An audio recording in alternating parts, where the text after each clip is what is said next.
And we're just going to wait a minute before we kick off here. We're going live here, so don't say anything that you don't want your boss to hear.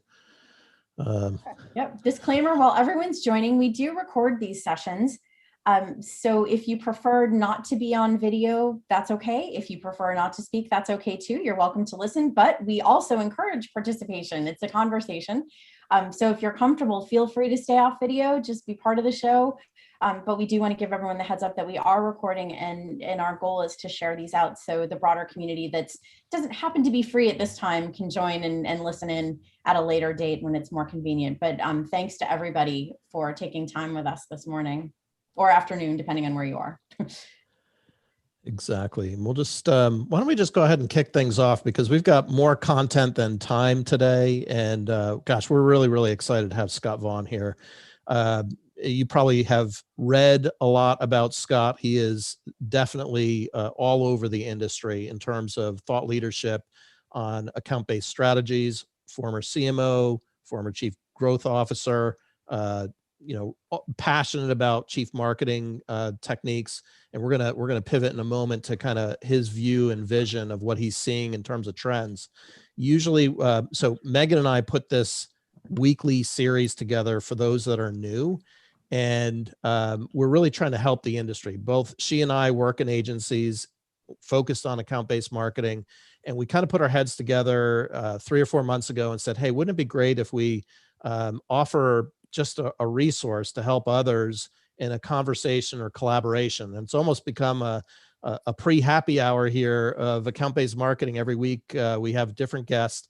Next week, we've got CEO of a company called Momentum ABM, which does a lot of enterprise ABM accounts, and they're over in the UK. So they'll give us a unique perspective. We open each week with a weekly poll, which hopefully you see in front of you now. And the polls are somewhat limited to LinkedIn's capabilities, as well as the person that programs LinkedIn, which is me. And last week we asked the question about ABM platforms. And admittedly, when we asked this question, you get a lot of the vendors that are on there saying, yeah, we've got ABM platform vendors that own an ABM platform, which is terrific. But you see that a good majority, call it 43% here, or I wouldn't call it majority, a good portion of the market does not yet have an account-based marketing platform, but it's likely that they're either evaluating or going to be heading in this direction. And if we read through the comments, I think you'll find that on the comment side, they also said that, boy, this poll seems a little bit skewed that so many people have an account-based marketing platform. My sense is people that don't have it yet may not have voted on this, because I think the comments were right. We don't, of the people that are on this call, and maybe you're chatting about it now, I'd be really, really surprised if 60% of you had account-based marketing platforms, but we're all focused on ABM, so maybe I could be wrong on that. I don't know, Megan, did you have any observations on this week's poll? Yeah, I think the 20% who neither own nor considering contingent, interested to know, is it that they don't think they need it, or is it that they're thinking about, apropos of the conversation today, what's coming next? So are they, is it that, oh, these are laggards, or is it, no, actually, these are the people who are actually more on the leading edge thinking about the future. So I'd be curious to know kind of on that, but interested too on the pretty high share of people who already have one. I think this is where, there's actually a degree of risk for all of these platform providers, because we've certainly seen a lot of hype around this market.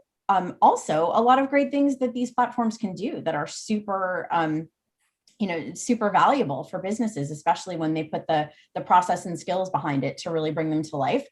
So there's a ton of value. Curious to know, of that group that's already well in here, are they seeing the value? And are they, and if they're not, is it sort of the fault of the platform, or the fault of fault's maybe the wrong word, but is it challenges about the way that it was deployed, or the expectations for what it could deliver? And, that's where I think we're super excited to have Scott joining us today, because Scott, you sort of said, hey, did we sell a dream when we started talking about ABM?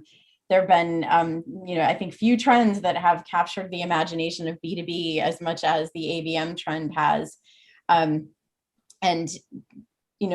for better or for worse, many companies have adopted it. I like to think for better in a lot of cases, but I think you've teed up a really interesting question for today around, did it live up to the dream? What are people seeing and what's next? So would just, sort of love to turn things over to you to kick off. Yeah. And thanks again for joining us. Yeah, thanks for having me. What a great group. I love these kind of discussions because you can get real.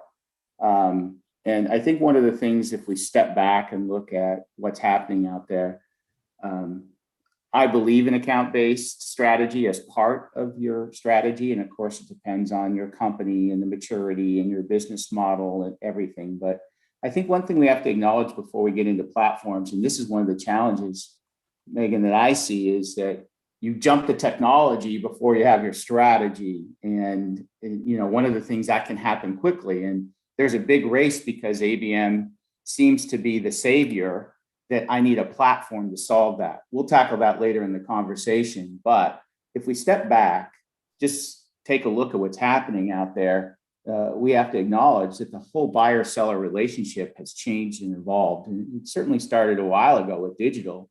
And with lockdown and pandemic, it's really accelerated because as a salesperson, you say, hey, I'm going to be in Denver in a few weeks, or New York, or wherever it was, or I'm coming into London in a few weeks. Can we sit down? That all went away. And so what's happened is we are already moving towards buyers getting control of the process. And now what we see is that whole process now, they've changed their habits. And imagine they're making decisions as a group of 5 or 7 or enterprise, maybe 20 people in and out of meetings are all on Zoom like this. So you can't get the whiteboard and the closure. So buying process is extended. And the one thing I think I've learned over this is if you both mentally and literally flip the model and say, stop focusing on your internal sales process and focus on the buying process, including accounts. And we'll get into that. But that's the one thing I think you can track down, because marketing just has to play a larger role in the process, because the buyers want control. They don't want to spend time necessarily talking to a representative. And again, that's only accelerated. They have access to a lot of information. And so that's really changed the way that we in marketing have to, I think about and approach creating demand. And that starts with everybody jumps to leads and impressions and all these elements. But the truth is you have to go back to fundamentals of your total available market. And then in that total available market, what are the accounts? And then who's on the buying group? And then start your strategy from there. I know that may be so obvious, but I can't tell you how many times we see people, we're going to do ABM, we need a platform. And then when you get into questions like you asked, is TechTarget a platform? TechTarget's awesome and plays a role, but I think we're getting a little bit too into, I need an ABM platform, I need this, I need that. And I don't think that's the right way today to approach this strategy. Couldn't agree more, Scott. I think this is where, if businesses have not, and in particular marketers, right, because they're sort of the keepers of the understanding of the market within that organization, and of course with inputs from all the other parts of the go-to-market engine. But if marketing is the one that sort of should be the tip of the iceberg for documenting that understanding of customer needs, customer impact objectives, what do they want out of working with us? How are they actually going through their buyer's journey? And with the shift to digital over the last year, we've got this treasure trove of data about the behaviors that really stood out, right? And if we're not looking at that, we're not analyzing that, we're using old assumptions about, oh, well, now that COVID's ending, we're going to go back to those events in the field. We're going to go back to some of those old things we did. I don't know, right? Some of the, one could argue that the cream rose to the top over the last year in terms of the content and the interactions online that people really valued, the topics they gravitated towards, the kinds of interactions they wanted. And, if we're not paying attention to that, shame on us, because we're going to miss the boat on what's next. Yeah, and I think if you think about it, so many of us grew up with and being trained on marketing automation. And again, love marketing automation, changed the trajectory of my career from a brand marketer and a product marketer to being a revenue marketer. So that's a fantastic effort. But that a lot of times we're building our ABM strategy around the marketing automation mindset. So that's been our infrastructure. So we're going to do 3-step email nurture cadences. We're going to score in the old ways. If you're moving to an account-based strategy, whether it's maybe only at a set of accounts where you then have an inbound demand strategy accompanying that, as well as a general demand approach. For most enterprises, that's the way you have to do. You have to layer it, because if you go all in on ABM, you're going to miss a lot of demand because maybe some of your product lines or some regions in the world aren't ready for or aren't equipped. ABM is not the right strategy, or an account base is not the right strategy for that buying process or even your sales team. So a lot of times these things have to be layered, and we can't throw away our old infrastructure which is typically marketing automation as a hub. So we have to think about what we're doing and how we approach that strategically. And that's why I would say, go back to what I learned is to go back to the fundamentals of your go-to-market strategy, et cetera. Then we can begin to layer in, okay, what are the accounts, et cetera. And I saw some great work. I think we were able to do some of this at Integrate and accelerate that. But the advantage of being in a chair like I had is you worked with so many cool companies, and you guys know this, you're inside them. So you're literally underneath the hood and watching 25, 30, 40 companies at a time try to do this. And I think the ones that were successful really had that layered approach. And they started ABM with more of a one to a few, so they could understand the buying process. They could understand what's happening in accounts, and then built out and then figured out how to get more to ABM at scale. Trying to jump into ABM at scale and to buy a platform, whatever a platform might be, and probably do a whole segment conversation on that, is very difficult to do.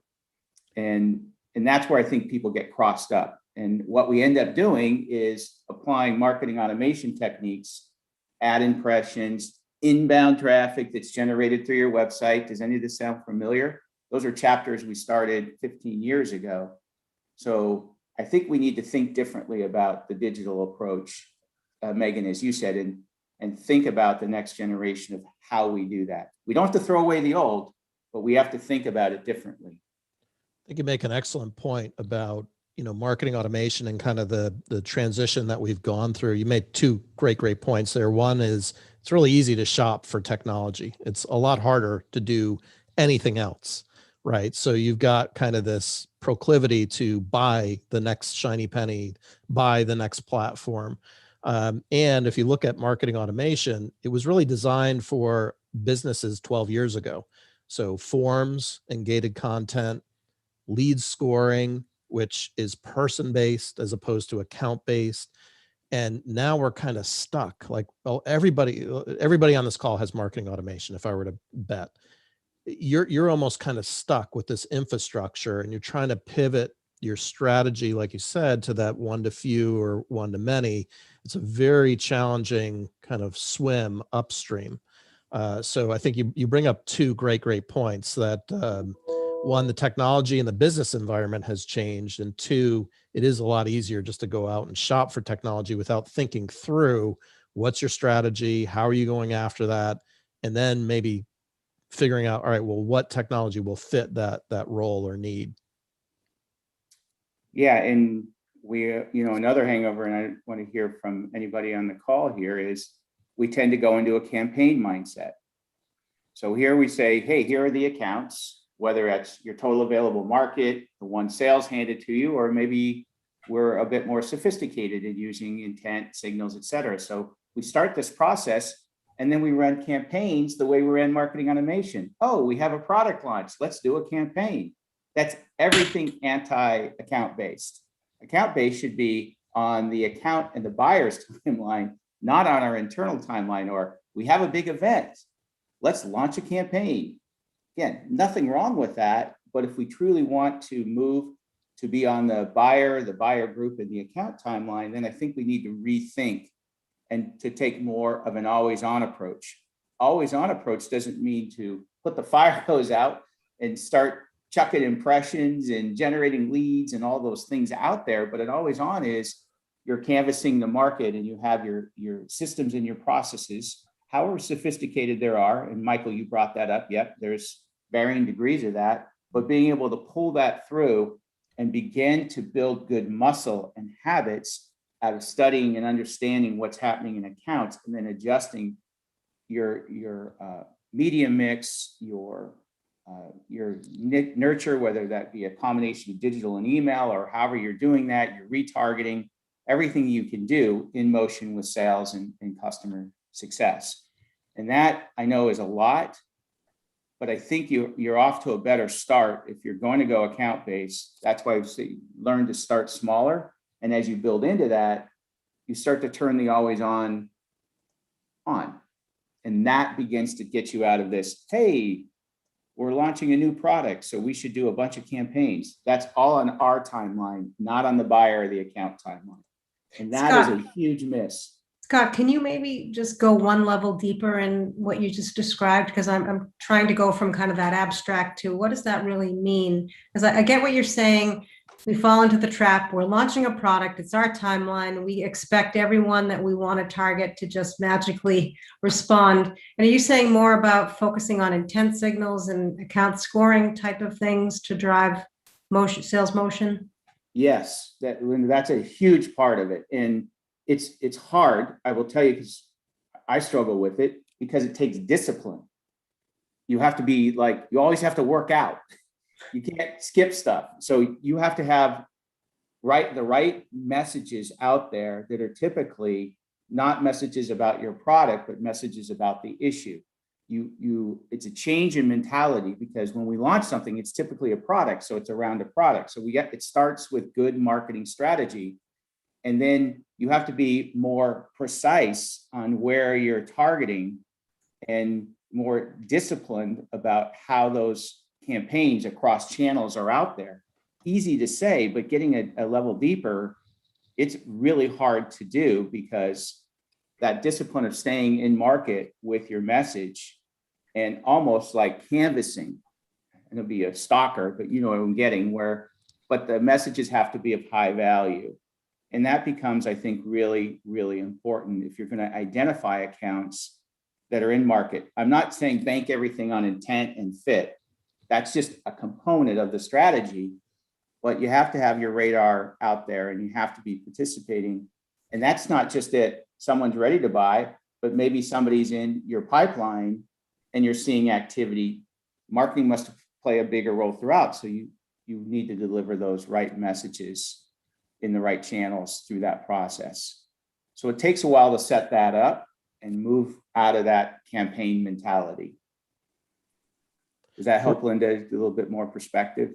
I'm struggling with the how, and maybe any companies that you can point to or examples of what that looks like, who's doing that? So there are a lot of companies that have moved to a more of an always on approach. And what that would be is, if you're going to do, think of moving from programs instead of campaigns. Campaigns are short bursts of time, typically on your timeline for a quarter or a month, typically to capture leads or to put something out there. A program would be, these are the 5 triggers that we have seen accounts in life sciences use around moving to making decisions. So I'm going to develop, my program is going to have content in these channels around those themes, and that's going to stay out there steady. And I'm going to adapt that as activity comes up in the market. So very different. I'm the social media person. I'm going to do a campaign. Here's my messaging. I go to product, I get my messaging, and I put out a campaign. That's typically how it's done today. Those are 2 different things. So your setup, your dashboard looks differently. Your controls look differently. And you have to have a little bit of patience. Well, it's the reason why ABM is so expensive, because you have to first of all put yourself in the buyer's position. And like you were saying, Scott, you can develop a program around life sciences, and then as you see that working and that engagement, then you have to shift gears and actually get into the individual companies and understand how those individual buyers then buy. And once you do that enough time within life sciences, you get a notion of, okay, typically the C-suite operates in this way, so I can apply that to more. But when you start off, you're going to start off with a very narrow focus and doing a lot of work for really, individual accounts. So that's why the payoff is so good, but that's also why it's so expensive and cumbersome. And all this time, like you were saying earlier, you're developing muscle memory by, instead of marketing from a company perspective, from the product perspective, you're marketing from a buyer's perspective. Buyer centric is what it's really all about. I know that you've talked extensively about that. So, and the discipline it requires, because everybody's going to, your website traffic's probably going to go down if you switch to this strategy. 95% likelihood. The number of impressions you send, all your typical metrics that many companies have used are going to shift, and everybody's going to go, oh no, what do I do? Something's wrong with marketing. It actually is not. And that is the type of mentality, but discipline you have to have. And I'll say it's scary, because we're used to, hey, we've got so much engagement out there, which is a nebulous thing, right? Look at all the traffic we've got. Well, if it doesn't convert, or if it's not more precisely targeted and identifying accounts, then are we really adding value to the business? And I'm not saying there's not value in those other things, because it has to go back to, is account-based the right strategy for my company and my business model, and the way the accounts and buyers that I covet, is that the right strategy? And so many people, when ABM became so big and the world moved to digital, as Megan described, they jumped to ABM as the savior. Well, we'll just go ABM, and then I know I can send ad impressions out and through my ABM platform, and that's going to solve that. Well, it's not. It's a different game. And that's why I think ABM personally is a bridge from marketing automation to what's next. And that's what's next is being able to pull together a multi-channel. And Linda, the tools, in my opinion, aren't there yet. We're getting there. And you're going to see a scramble and a massive repositioning of all the vendors. And you're going to go, what? So we're not ABM, we're ABX. You're going to see ABX, my bet would be, go away. Because ABM is just a strategy, a part of a larger demand effort, in my view, or a part of a larger revenue marketing or buyer marketing effort. I'm skipping ahead a bit, but that's why I think going back to the disciplines of using account-based that way.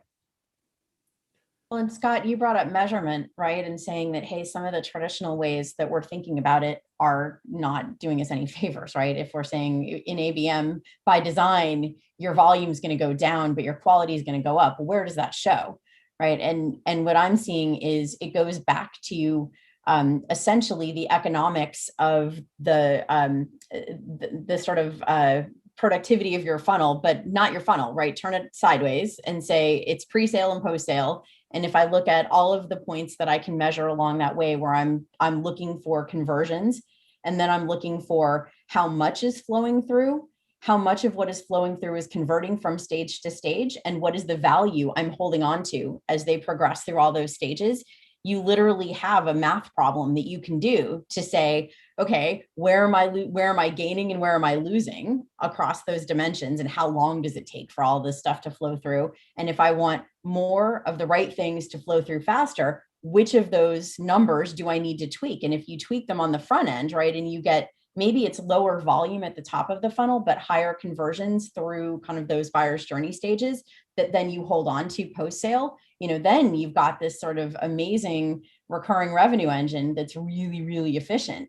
And you can look as a marketing organization at where you could be contributing to higher conversions in all of those stages, rather than looking at it separately, like, well, all that counts is what I put in at the top, right at the beginning of that journey. That's the key, Megan. Through. Yeah.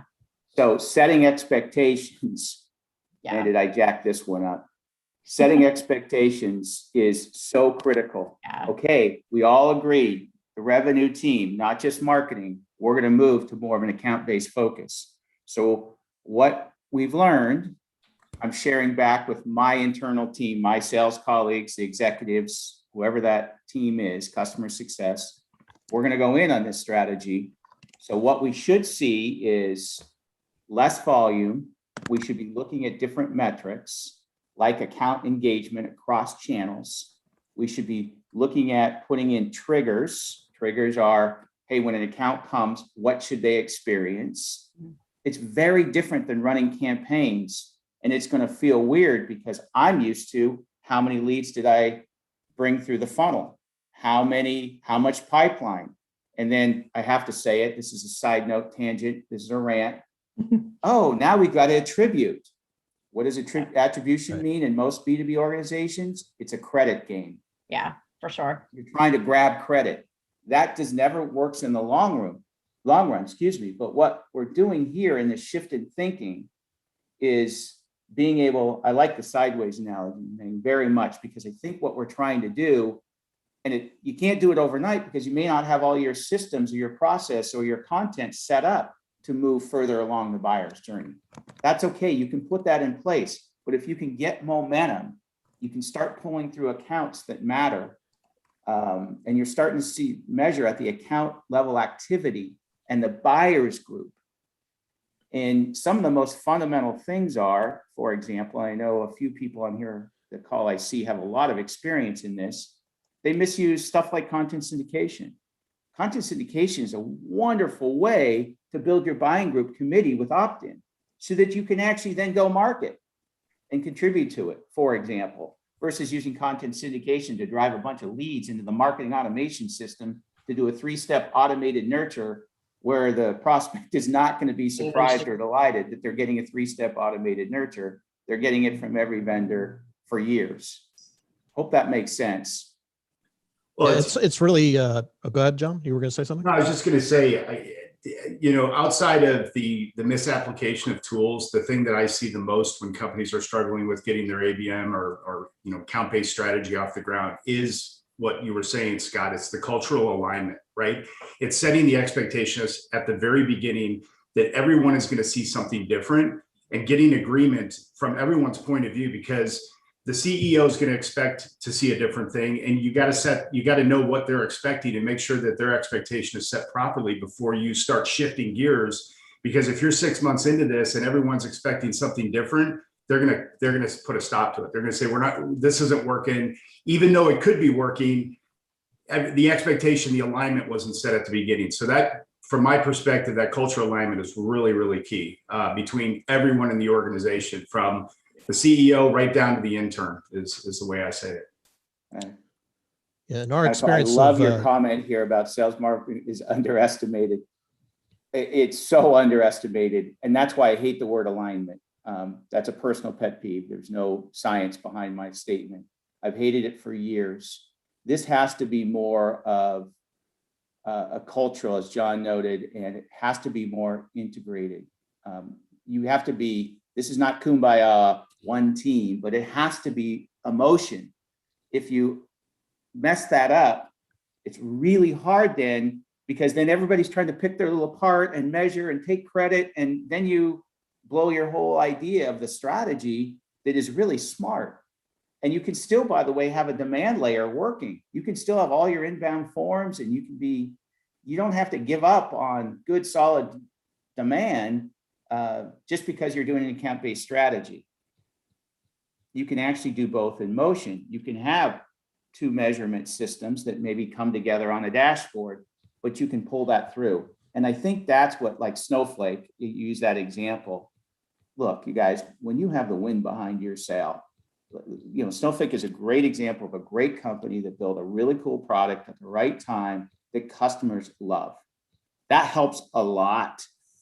So now you can go to, let's go introduce this concept to accounts, which they've done. And they're now, if you would have seen it a year and a half ago, would have looked very differently. But now they're dialing it in. And that's what you really have to do. And that's why setting expectations is such an important part of this. Anyway, it's one of those things that I think has really come around in the way things change. That's why I say, everybody opened this with, oh, what's a platform? We opened with technology. And that is the exact wrong thing to do in my experience. It should be the last thing you think about.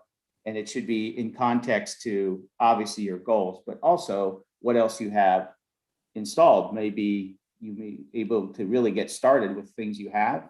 And then over time, as you scale it, then you can look at different technologies. But I don't think in a year and a half or 2 years, we'll see an ABM platform. It'll be the next form of a marketing platform. We should have you come back here, Scott. We're at the bottom of the hour, and a lot more questions in the chat here unanswered of data and the huge amounts of data. And I know in our experience too of talking about the measurement and the change management to get to ABM, like you said with Snowflake, they had a lot of tailwind and they were able to do a lot of that change management.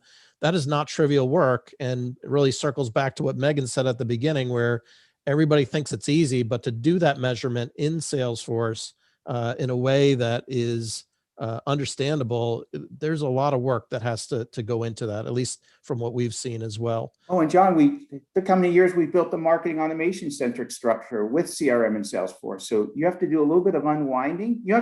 Doesn't all have to be perfect from the get-go, but you have to get going in motion.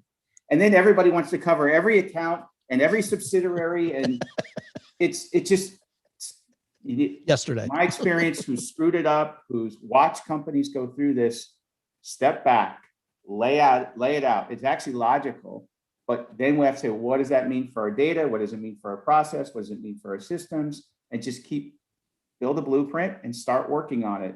But that point kind of is so right on. If you have to have a team that's committed to it. If not, you're just trying a different campaign strategy that you're going to focus on targeting accounts, which is fine. That's okay too, if that works for you, but that's not really going to be an account-based strategy that's going to scale over time. But call it what it is. Absolutely. Well, we're just about at time here, and want to again thank you for making it out. We definitely want to have you come back for a follow-on when the time permits on your end. We'd love to have you come back and continue the conversation because there's a lot more questions here than we have time for today. So thanks for having me, you guys, and happy Friday, everybody. Thanks for the participation, and thanks for taking the joystick and leading our industry. We all need it. Absolutely. Absolutely. So we're back next Friday, same time. Like I said, we've got the CEO of Momentum ABM coming out of Europe. So she'll have a perspective of what's going on globally. And thank you for participating. Thank you. Bye, guys. Thanks. Thanks, everybody.